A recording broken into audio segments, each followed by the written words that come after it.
As the world burns down, what is our Speaker of the House doing? I don't know. Remember, we have the fight to aid Israel and not Hamas. We have the fight to secure the border. We have the fight to discover the truth of what our government has really become. By the way, I misspoke earlier today. I said that we had all of the videotape from January 6th. It was my understanding that we were receiving it. Apparently, that is the word, but the Speaker of the House has not done anything yet. I'm sure he's very busy doing stuff that is important. I hope that he is also working on the budget, and we're passing budget. Otherwise, 2 weeks, we come up to that, oh my gosh, they're going to shut down the government.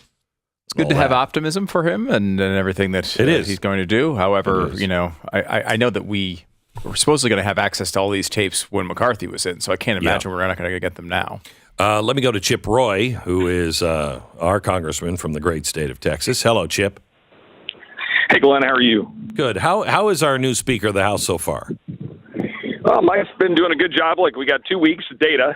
The first step, the first big thing he did was isolating Israel, making sure we pass it standalone, and then using the expansion of the Internal Revenue Service and take $14.5 billion out of that pot of money, about 70-something billion sitting over there, pay for it, and use that to pay for Israel. And, of course, our Democratic colleagues are choosing the IRS over Israel. Right. Fortunately, 12 of them didn't, but we got to keep going down that road. That was the right approach by Speaker Johnson. We got to encourage that. And now, as we're dealing with the spending issues, the so-called CR debate, continuing resolution, we got to hold the line. And that's the message we're sending to Mike this week, that we love him, love what he did on the IRS in Israel. That's one. Now it's game time on the spending bills, and we need to fight.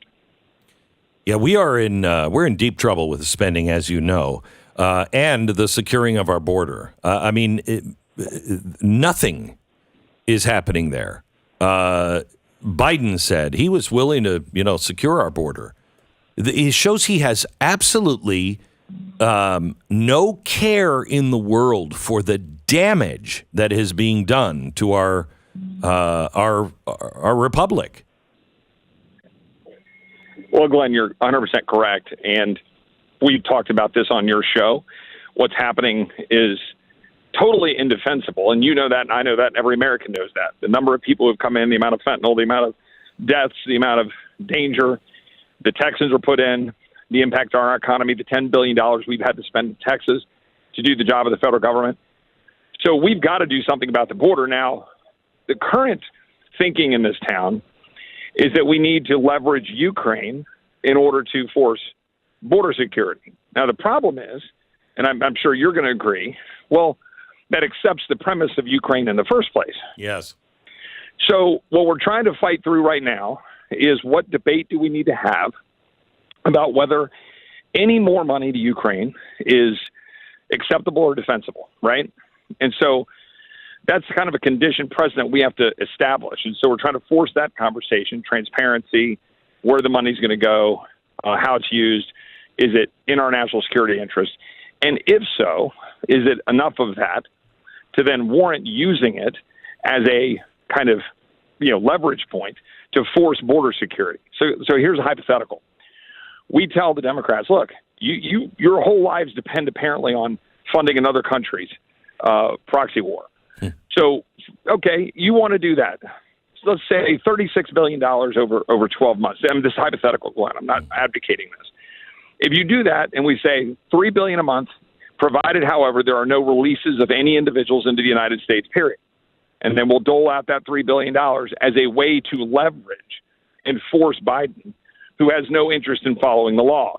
So we pass H.R. 2, force him to sign it, and then we, dole out some dollars and say, look, we're going to hold you accountable to this. Now, that's a hypothetical that we're discussing, and we might do that. But for me, the question before us right now is we got this funding of government question coming up.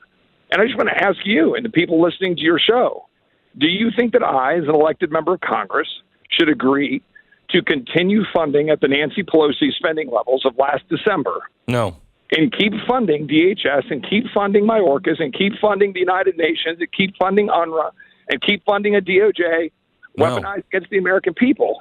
No. In order to give time for appropriations bills to get negotiated. My answer to that is no. You've got to give me cuts. You've got to give me something in order to buy more time to pass the appropriations bills. I'm glad we've passed 7 appropriations bills. It's better than previous Congresses, but so what? Until they get signed into law changing policies and cutting spending, then it's not doing the American people any good. No. So for me, I'm not going to vote for a so-called clean CR. And that's what's being floated. And some of the people in this town are trying to pressure Mike to agree to a clean CR. And I just flat out disagree with it, and I'm going to fight it. Yeah, Chip, just the interest rate alone at what we are borrowing things at now continues to go up. We, by 2030 or 2033, we will be able to pay for Social Security and interest alone. Not the light bills, not any perk, nothing. Just Social Security, what we've promised, and interest. No war machine.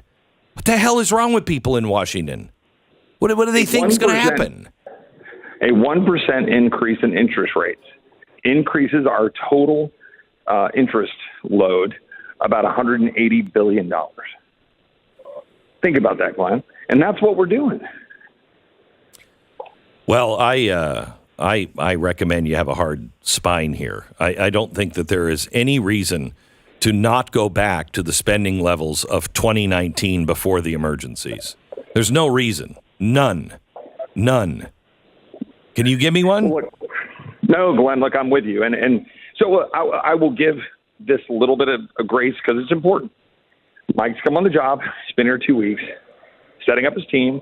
His first shot out of the gate was a good one. Yep. IRS funding for Israel. Yep. I'm trying to help set the stage for the next steps. And I'm sorry, I'm walking over to meet with Mike, so you're getting some echoing in the hallway. But look, my pressure point here is you got to change this town. You give me something that I can sink my teeth into. For example, fine, you want an extension of the current funding levels in order to buy time to get appropriations bills passed? Okay. But I want the disaster aid that we already passed by by unanimous consent or whatever. When we voted for it a few weeks ago, we passed a disaster supplemental that was unpaid for, $16 billion. I want to see Israel get done paid for. That's $30 billion that we will save. And I want to see a serious and concrete path for getting the appropriations bills passed in December. You give me all that, now you're in the zip code of something I can listen to. But what about capping the so-called Inflation Reduction Act subsidies that are destroying the American economy? What about other changes that we should do to force spending down and to free up the American people to create wealth? What about border security? So these are the things I'm raising. Do not ask me to continue to fund the government that's killing my people, that's at war with the people that I represent, because I can't do that. So, Chip, I gotta throw another log on the fire here for you. I'm sorry to do this because I know you're so bogged down with everything else, but there's a story that came out yesterday about the FCC, and we've talked to the commissioner of FCC, and it is the most far-reaching administrative state power grab in the history of technology. They're passing it next Tuesday. It's all but done. It will take centrist Republicans to try to convince them to back off on this, but it's 3-2 for the Democrats in the vote next week. And it gives the administration total control over everything, all expansion, all infrastructure, all rates, everything under the FCC, and that happens Tuesday. So you're right. That's a log on the fire. I could give you about 20 logs on the fire. I know. Right. Right now the deposition is going on for Weiss. What we're seeing in terms of the Biden situation, Hunter Biden and the president and the family of corruption. We could go down the list of the things that are happening right now with ATF and the exertion of their authority over the American people, the prohibition of distributing weapons to people around the world and helping people, the extent to which they're clamping down. The FCC, what you're just talking about right there, we've got, there's a litany of things, which goes to my point about the paying for us funding a federal bureaucracy that's at war with the people we represent, Glenn. So that's the question here.